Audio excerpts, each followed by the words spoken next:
Þá skulum við skoða tilgátupróf fyrir mismunandi meðaltal tveggja þýða þegar drifnin ólík í þýðunum. Að 0 tilgátan μ1 - 2 jafnt og delta, þar sem delta jú einhver tala. Prófstærðin lítur svona út. Hér höfum við ekki SP heldur S1 í öðru og svo S2 í öðru. Ef 0 tilgátan sönn fylgir prófstærðin T-dreifingu með ny frígráðum. Þetta gríski bókstafur ny sem enn og aftur við þurfum að reikna út með þessari jöfnu hér.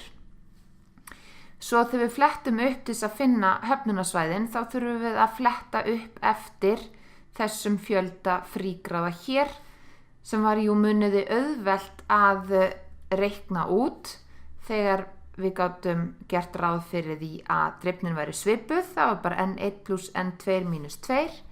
En hér þurfum við að reikna þetta út með þessari formúlu sem við sáum hérna áðan. Nú skulum við skoða dæmi. Við höfum umhverfisstofnun í landi nokkru og ákvað hún að rannsaka hvort stækkun álvers í landinu hefði áhrif á flúormengun í umhverfi þess. Þessar framkvæmdir á álverinu stóðu yfir árið 2005 og 2006 og eitt af því sem mælt var styrkur flúors í kjálkum lamba. Gögnin sem eru tiltæk eru mælingar á flúori í kjálkum 8 lamba sem slátrað var árið 2004 og 8 lamba sem slátrað var árið 2007.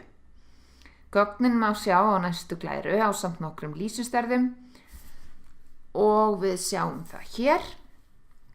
Hér höfum við mælingar á 8 lömbum 2004 og aftur 8 lömb 2007. Svo búið að reikna út hérna lýsistærðir fyrir okkur. Hér höfum við 2004 meðaltal 165,14, 2007 meðaltalið 544,21 og sömuleiðis drifnina 2004 og aftur 2007. Við höfum að kanna hvort meðal flúrstyrkur í kjálkum lamba hafi breyst frá 2004 til 2007 og við getum gert ráð fyrir því að flúorstyrkur í kjálkum lamba fylgir normaldreifingu. Svo hér þurfum við að nota viðeigandi tilgátupróf til að kanna þetta og getum gert ráð fyrir að flúorstyrkurinn fylgir normaldreifingu og þar sem við getum gert ráð fyrir því þá allt í lagi að n lítið. Ég get notað T-próf. Nú B-liðurinn hægt að nota þessa niðurstöður til að fullyrða hvort stækkun álversins hafi haft áhrif á meðalstyrk flúors í kjálkum lamba. Nú við ætlum að framkoma tilgátupróf fyrir mismun meðaltala í 2 normaldreifðum þýðum og við ætlum að nota alfa jafnt á 0,05. Við eigum ekki að kanna hvort meðal flúrstyrkur í kjálkum lamba hafi aukist 100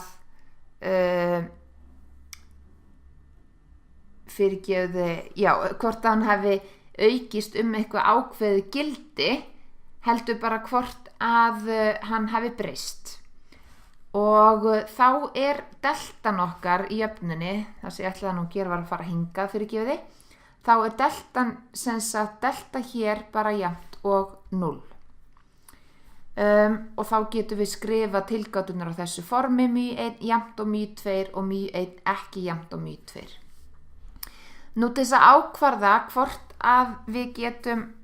T-próf við eigum að nota, þá myndum við framkvæma fyrst tilgátupróf fyrir drifnina og kanna hreinlega formlega hvort að munur sé á drifninni í þessum 2 þýðum. Ef við notum þumalputtaregluna þá sjáum við hér að þetta hærri tala hér, 7348 og hún minna en 4 sinnum stærri en lægri talan og þess vegna þurfum við ekki að gera ráð fyrir því að drifnin sé mismunandi. Hér notaði ég þumalputtaregluna en við hefðum geta líka gert tilgátuprófið formlega. Nú þá reiknum við gildið á prófstærðinni með viðeigandi jöfnu, flettum svo upp höfnunarsvæðinu og við sjáum að gildið á prófstærðinni lendir langt inn á höfnunarsvæðinu. Við höfnum því H0 og það að hafna H0 þá getum við ályktað að meðal flúorstyrkur í kjálkum lampa hefur breyst í umhverfinu. Og við sjáum það á tölunum að það hefur breyst á þann hátt að styrkurinn hefur aukist frá 2004 til 2007.